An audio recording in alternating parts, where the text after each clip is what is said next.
दिल्ली के शिक्षा मंत्री मनीष सिसोदिया हुए गिरफ्तार तो झारखंड के शिक्षा मंत्री जगन्नाथ महतो के सर पर भी लगी तलवार। नमस्कार दोस्तों, मैं अनुज कुमार बात करता हूं मुद्दे की, जिससे आपको जानकारी के साथ समझदारी भी मिलेगी। तो चलिए स्टार्ट करते हैं हमारा आज का वीडियो। दोस्तों, दिल्ली के जो सर्वप्रसिद्ध शिक्षा मंत्री हैं मनीष सिसोदिया, जो कि डिप्टी सीएम भी हैं, उसके साथ ही शराब मंत्री भी हैं, और इसी शराब घोटाले के कारण सीबीआई द्वारा जांच पड़ताल किया जा रहा है और अभी जस्ट न्यूज के माध्यम से सामने निकल कर आ रहा है कि उन्हें गिरफ्तार कर लिया गया है। शराब नीति में घोटाला करने के कारण वो लगभग 10 सिम यूज कर चुके हैं और 10 से 12 सिम और 10 से 12 फोन का यूज करने के बाद उन सब का डिस्पोज कर चुके हैं। तो क्या ऐसा होना चाहिए कि एक ही मंत्री के पास शिक्षा विभाग भी हो और शराब विभाग भी हो? क्या शिक्षा और शराब का किसी तरीके से ताल्लुक बनता है, किसी भी तरीके से सामंजस्य बनता है? लेकिन फिलहाल वो गिरफ्तार हो चुके हैं। अब आगे क्या होता है ये देखने का विषय होगा। उसके अलावा हम बात करेंगे झारखंड के शिक्षा मंत्री जगन्नाथ महतो के सर में भी तलवार लटकता नजर आ रहा है, क्योंकि एक अधिकारी पर जब छापेमारी किया गया ईडी के द्वारा, तो झारखंड के शिक्षा मंत्री जगन्नाथ महतो का भी नाम सामने आ रहा है। तो चलिए स्टार्ट करते हैं, झारखंड के जगन्नाथ महतो का नाम कैसे सामने आ रहा है। सबसे पहले तो मैं आप लोगों से पूछना चाहता हूं कि आखिर गांव वालों के साथ सौतेला व्यवहार क्यों किया जाता है? सारे अधिकारियों से, सारे राज्य के जो मुख्यमंत्री हैं, जितने भी मिनिस्टर्स हैं, या देश के जो भी प्रधानमंत्री हैं, उन सारे लोगों से, सारे नेताओं से जो ऊंचे ऊंचे स्थान पर बैठे हुए हैं, उनसे बस एक सवाल पूछना चाहता हूं कि आखिर ग्रामीण लोगों के साथ सौतेला व्यवहार क्यों किया जाता है?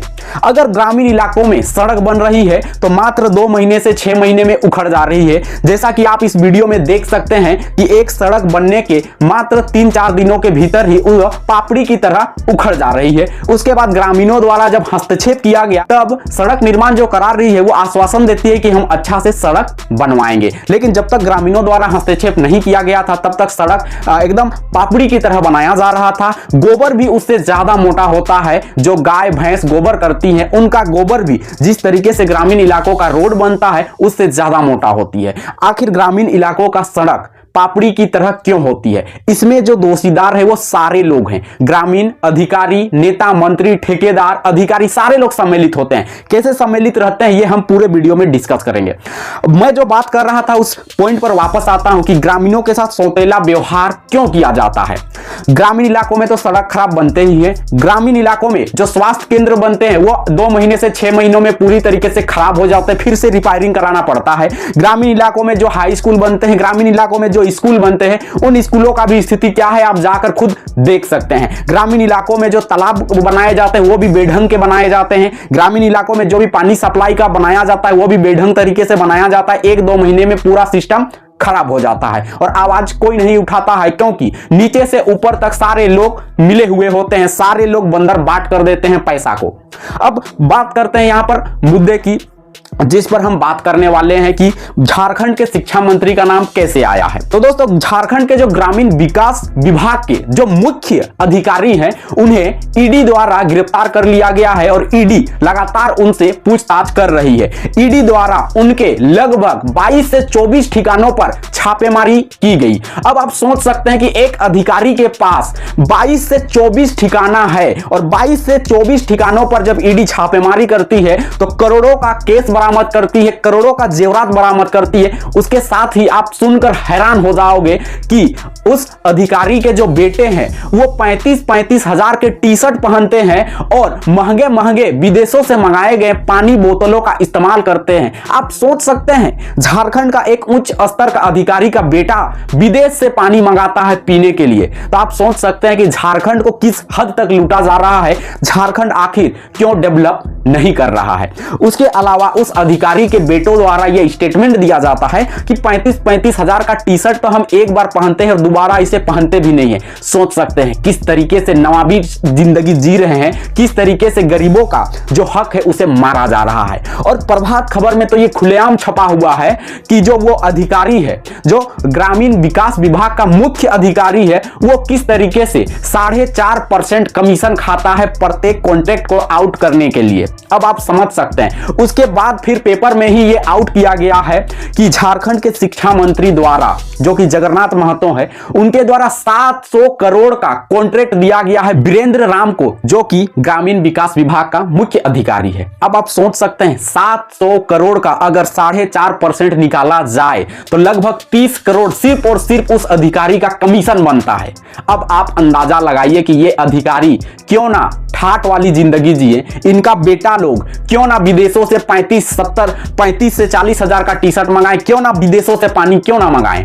अब आप सोच सकते हैं कि झारखंड वालों को कैसे लूटा जा रहा है, झारखंड वालों को कैसे रौंदा जा रहा है और किस तरीके से घोटाला किया जा रहा है। अब हम और आप गांव में बैठे होते हैं, हमें आदत लग चुकी है ऐसे घटनाओं का शिकार होना। हमारे गांव में हमारे आंखों के सामने गलत रोड बन रहे हैं, गलत तरीके से काम हो रहे हैं और हम सब ताक रहे हैं क्योंकि हमें आदत लग चुकी है। और हम शिकायत करें भी तो किनसे करें? जहां भी शिकायत किया जाए वहां ही पैसा कमीशन के रूप में पहुंच जाता है और उस शिकायत का कोई भी फायदा नहीं होता, उसका कोई भी जांच पड़ताल नहीं होता है, जिस कारण से ग्रामीण इलाकों में मात्र 2 महीने से 6 महीनों के अंदर सड़क उखड़कर फिर पुराने अवस्था में आ जाता है। जिस तरीके से ग्रामीण लोग पुराने सड़कों उबड़ खाबड़ जो होता है उस पर चलने को मजबूर थे, फिर से चलने को मजबूर हो जाएंगे।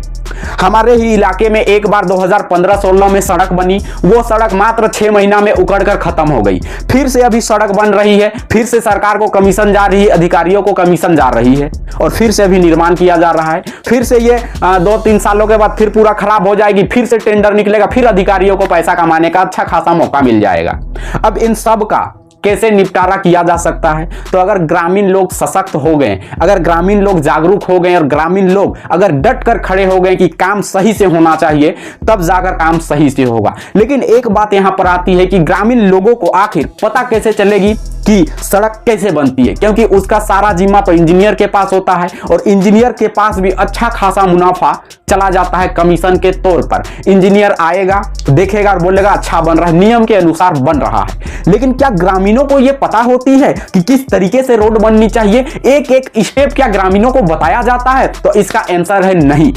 अगर इन सब को सॉल्यूशन करना है तो जिस एरिया में भी सरकार का कोई भी स्कीम का काम किया जाएगा, पहले उस ग्रामीण इलाकों में सारे ग्रामीणों को बैठाकर एक बैठक कराया जाना चाहिए और उस बैठक में सारे ग्रामीणों को बताया जाना चाहिए कि आपके एरिया में जो सड़क बन रहा है, आपके एरिया में जो स्वास्थ्य चिकित्सा घर बन रहा है, जो भी काम हो रहा है सरकारी स्कीम के तहत, उस स्कीम के बारे में बताया जाना चाहिए कि ये इस तरीके से काम होगा। अगर किसी तरीके का कोई कमी पाया जाता है तो आप तुरंत इस नंबर पर शिकायत कर सकते हैं। तब जाकर ग्रामीण लोग जागरूक होंगे और ग्रामीणों को पता होगा कि सड़क अगर बन रहा है तो किस स्टेप से बनना चाहिए, कैसा मेटल लगना चाहिए, कितना लेयर होना चाहिए, उसका थिकनेस क्या होना चाहिए, चौड़ाई क्या होना चाहिए, कितना लेवल का काम होना चाहिए। ये सारा जब प्रोसेस पता होगा ग्रामीणों को, तो जब देखेंगे कि कुछ कमी हो रहा है, गलत हो रहा है, तो वो आवाज उठाएंगे, इसको लेकर शिकायत करेंगे। लेकिन ग्रामीणों को कुछ पता ही नहीं होता है कि कैसे काम होना चाहिए और ग्रामीण बस लूटते जा रहे हैं।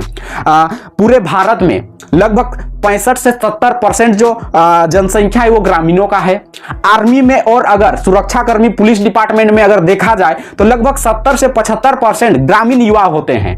जब ग्रामीण युवा इतना बढ़ चढ़कर भाग लेते हैं तो ग्रामीण इलाकों के साथ आखिर सौतेला व्यवहार क्यों किया जा रहा है? ऐसा सरकारी स्कीम के तहत जब कुछ कंस्ट्रक्शन काम आता है वो 2 महीना में पूरा धराशायी हो जाता है, 2 महीना में यूज करने लायक नहीं रहता है। चाहे कोई भी हो, स्कूल हो, स्वास्थ्य विभाग हो या फिर सड़क हो, जल का प्रॉब्लम हो, कुछ भी प्रॉब्लम गांव के लिए सही से सॉल्यूशन नहीं होता है। और वो प्रॉब्लम अगर कुछ समय के लिए सॉल्यूशन हो भी गया तो फिर से वो प्रॉब्लम वापस आ जाता है, क्योंकि सरकारी काम किस तरीके से होता है ये किसी भी भारतीय से छुपा हुआ नहीं है। भारत के जब प्रधानमंत्री हो, मुख्यमंत्री हो अलग अलग स्टेट के, तो वो हमेशा ये भाषण देते हैं कि हमारे देश के किसान हमारे देश की शान है, हमारे देश के जवान हमारे देश की शान है। लेकिन मैक्सिमम जो किसान है और मैक्सिमम जो जवान है वो ग्रामीण इलाकों से बिलोंग करते हैं। तो आखिर ग्रामीण इलाकों के साथ सौतेला व्यवहार क्यों होता है? इसका जो सबसे बड़ा जो गुनहगार है वो है सिस्टम को ही नहीं सुधारा जा रहा है। अगर कोई अधिकारी कोई करप्शन कर रहा है तो उसे अच्छा कड़ी से कड़ी सजा नहीं दिया जा रहा है। 2 महीने बाद फिर उसे दूसरे जगह ज्वाइनिंग लेटर मिल जा रहा है। कोई अगर घूसखोरी में पकड़ाता है तो 6 महीने 2 साल बाद फिर उसे दूसरे जगह ट्रांसफर करके फिर उसे उस डिपार्टमेंट का काम दे दिया जाता है। मतलब इतना घटिया तरीका का सिस्टम है, इतना घटिया तरीका का प्रोसेस है कि गलती करने पर भी सजा नहीं मिलेगी। तो क्या ये सुधर पाएगा? तो मेरा तो मानना है ये कभी कभी नहीं सुधर पाएगा जब तक सिस्टम सही नहीं हो जाएगा। इस कड़ी में अगर ग्रामीण स्ट्रांग हो जाए तब भी कुछ नहीं कर सकते, क्योंकि ऊपर का अधिकारी सारे मिले हुए हैं। अधिकारी अगर सुधर जाए तो नेता करप्शन में है, नेता अगर सुधर जाए और नेता अगर पैसा निकाल रहे हैं ग्रामीणों का विकास के लिए तो अधिकारी खा रहे हैं। मतलब हर क्षेत्र के लोग, हर डिपार्टमेंट के लोगों को जागरूक होना होगा, अदरवाइज कोई भी ग्रामीण सही से विकास करने वाला नहीं है। आप यहीं पर देख लीजिए, जिनके ऊपर जिम्मा है ग्रामीण विकास विभाग का, जिनके ऊपर जिम्मा है कि ग्रामीणों को विकास किया जाए, वही करप्शन के तले दबे हुए हैं। 22 जगह, 24 जगह उनका ठिकाना है, 22 जगह उनका बगला है, उनका बिजनेस बाहर यहां वहां चल रहा है। करोड़ों की संपत्ति वो इकट्ठा करके बैठे हुए हैं। सरकार को भी कमीशन भेजा जा रहा है, सरकार उन्हीं को फिर 700 करोड़ का कॉन्ट्रैक्ट दे देती है, अतिरिक्त भार दे देती है। तो कहीं ना कहीं हम लोग गलत दिशा में जा रहे हैं। तो वीडियो को बहुत आगे तक नहीं ले जाकर यहीं खत्म करते हैं। इस वीडियो से आपको कुछ भी जानकारी मिलती है तो इस वीडियो को ज्यादा से ज्यादा शेयर करें, ताकि अधिकारियों और नेताओं तक ये पहुंच सके और ग्रामीण इलाकों के साथ सौतेला व्यवहार ना हो और ग्रामीण इलाके भी विकास के राह पर आगे बढ़ चले। और ऐसे ही मुद्दे की बात के लिए हमारा सपोर्ट करें। मिलते हैं नेक्स्ट वीडियो में, तब तक जय हिंद।